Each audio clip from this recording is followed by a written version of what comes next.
So one of the things I like most about cooking is about sharing the love. And if you make today's snack for friends or family, they will really appreciate how much you show you care. I'm talking about Brazilian cheese bread. Now, I first started experimenting with Brazilian cheese bread a few years ago. I found a recipe that involved baking powder in a food processor. The result was good, but as it turns out, it wasn't authentic. Then I tried real authentic Brazilian cheese bread at a Brazilian market. It was served with black coffee from Brazil. The combination was just delicious. Wow. And so I've been trying ever since to replicate that at home as best I can. So I'm going to share a recipe today that is pretty close to the authentic cheese bread I had at that market. And I know if you make this for someone special, they will really appreciate the effort. So let's fix it.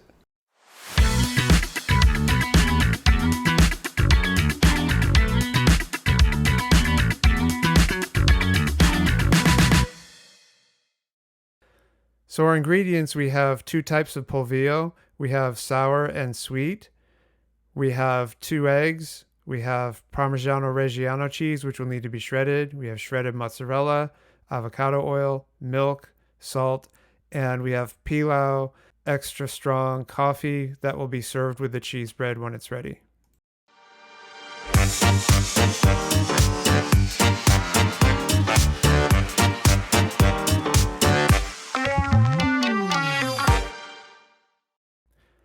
So dulce polvillo, or sweet cassava starch, is unfermented yucca flour or tapioca starch. A lot of different names.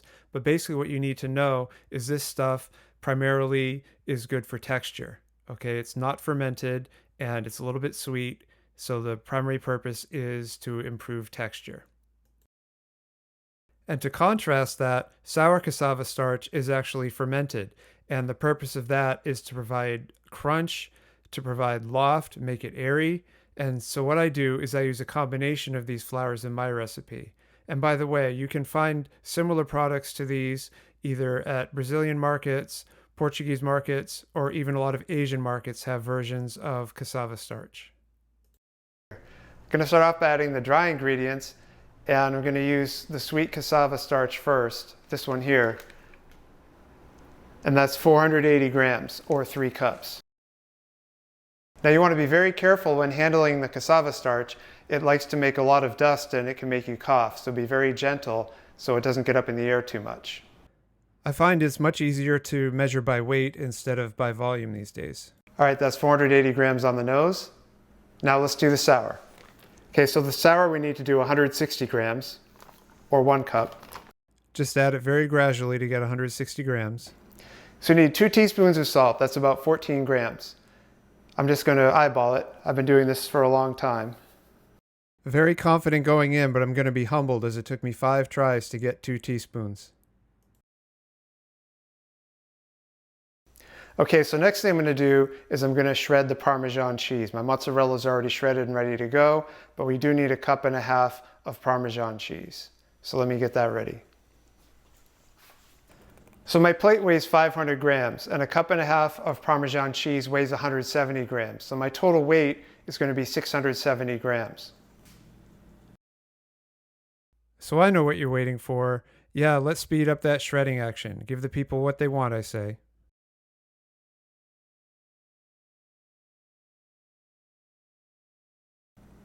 Okay, so right now our total weight is 557. So we need a little over 100 more grams. Prepare to fast forward! Preparing to fast forward. Fast forward! Fast forwarding, sir. Oh, that Mel Brooks is such a genius. Well, here we go, fast forwarding through shredding this Parmesan cheese. I guess I could have bought pre-shredded, but I just like the fresh a little bit better. Okay, let's see how we're doing. Remember, the goal is a total weight of 670 grams.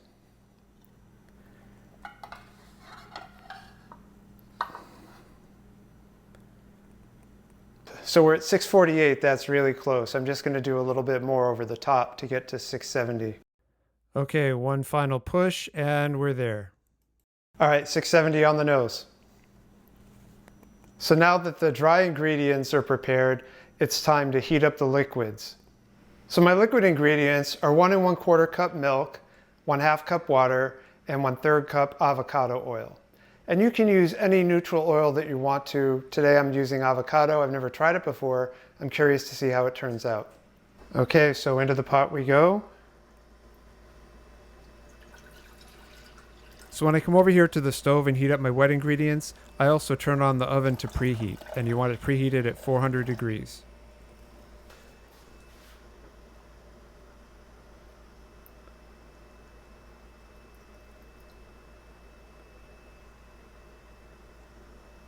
Okay, just go ahead and turn on the heat. And what you want to do is you want to bring this up to a boil. So it is really important to heat up your liquids for this. The hot liquids mixed with the cassava starch, it really traps in the liquids when they go in the oven. So your liquids evaporate, it creates air pockets where the steam is, and then you get a nice rise and you get puffy little cheese balls. If you don't heat up the liquids, you're not going to have that same effect.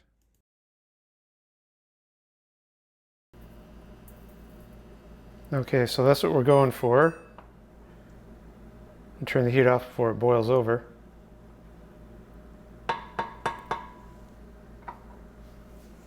So now that our wet ingredients boiled, I'm going to pour them into the dry and then turn on the mixer.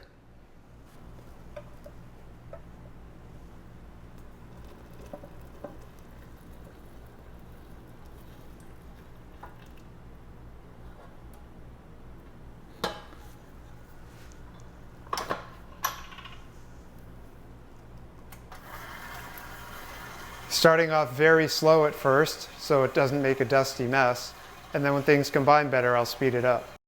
So after only about a minute of mixing, the dough really starts to come together nicely. So as you can see, the dough is kind of stiff and sticky like a fondant, and that's good. That's just what we want.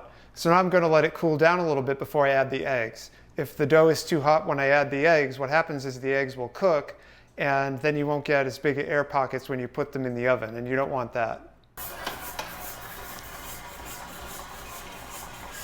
Okay, so I've waited a few minutes, turned the mixer on and off a few times to help it cool faster, and I just want it so the bowl is warm to the touch, not hot. And I reached that point, so now I'm going to add the eggs one at a time.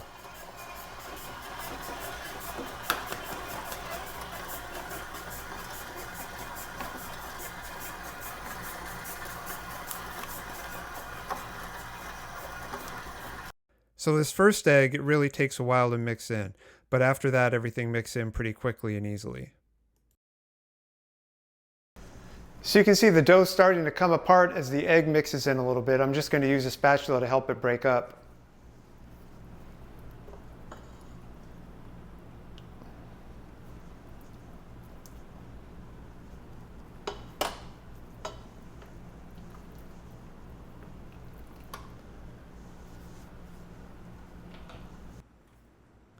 Okay, so I'm starting the mixer really slowly this time. The thing is, this dough is so starchy right now, if you turn up the mixer too high, it's going to fling chunks all over the place. How do I know this? Ask me in the comments.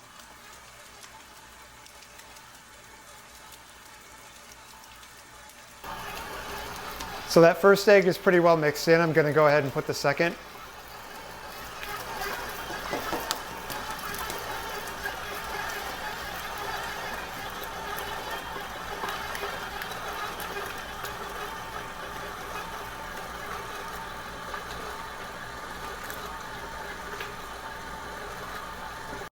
So when you're adding eggs like this, really you want to crack them into a bowl and make sure there are no eggshells before you dump them in the mixer. I'm just being lazy and modeling bad behavior.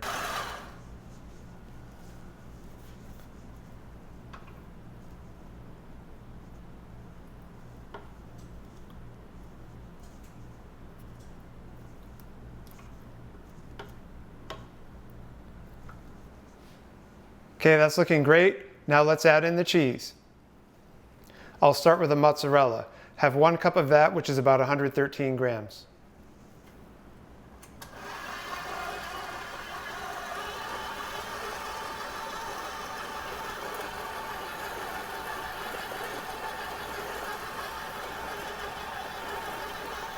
Just running the mixer for a minute or so.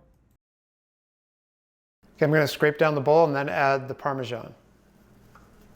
So the dough's quite a bit softer already from adding the eggs and the cheese. Okay, starting off with adding about half, and then I'll mix it and then add the rest. Okay, so adding the cheese here, the last bit of the Parmesan, And I like to mix it for a couple minutes after that, really incorporate the cheese well, and also try to trap in more air pockets. The more air pockets you have, the puffier your cheese bread will be.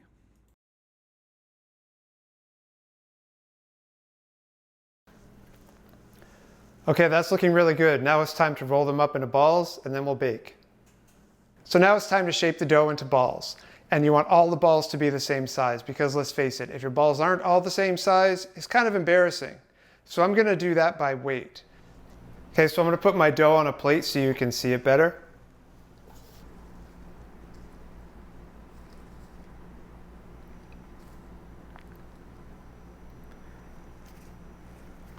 So this is how you want your cheese bread dough to be right now. It's very smooth in texture. It holds its shape really well. It's a bit sticky, and that's just what you want.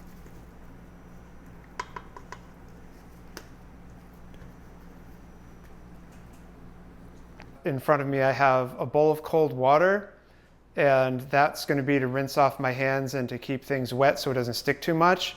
And I have a plate with a scale on it, and then of course I have my baking tray. I'm going to do 12 right away. So I found the perfect size for cheese bread is 60 grams. And this recipe, when I make it, I get 24 of them with 60 grams each. And notice that I keep dipping in the water when things start to feel a little sticky. It just kind of keeps things from sticking too much. And the rubber gloves are key here. You definitely want to wear those if you have them. The rest I'm going to form up into balls and then put in the freezer. You can actually go straight from the freezer to the oven with these. They just take a few more minutes. All right, so we have cheese breads in the oven, and I'm going to film one of those Poppin' Fresh style time-lapse things. Kids, if you don't know what that is, ask your parents. Here we go.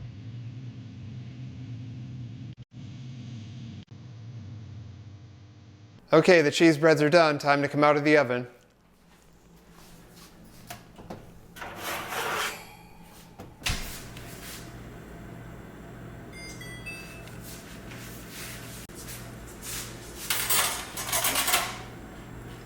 So I ended up baking them for about 24 minutes. I started checking around 22, and that worked out really well. Just make sure they look about like these ones do when you take them out of the oven. Let's get them on a cooling rack and get a nice look. Oh yeah, look at that. How sweet. Can't wait for them to cool off a little more and dive in. All right, so I've made myself a little snack. I have a couple cheese breads and some Brazilian coffee. Remember, my goal was to recreate the snack that I had at the Brazilian market. Now, first of all, the cheese breads, the size is just about right. Let's give it a taste.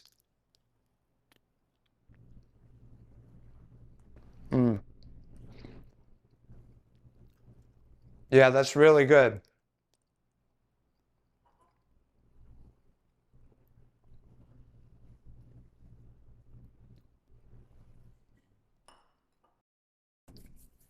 Yeah, that goes perfectly with the coffee too. So the cheese bread has a nice flavor like you'd expect. You can taste the cheese and the salt. It goes really nicely with the coffee. The chewy texture is just amazing. And yeah, I so enjoy this. Anyone that tries this cheese bread will feel the love. I hope you try it out yourself, and thanks for watching.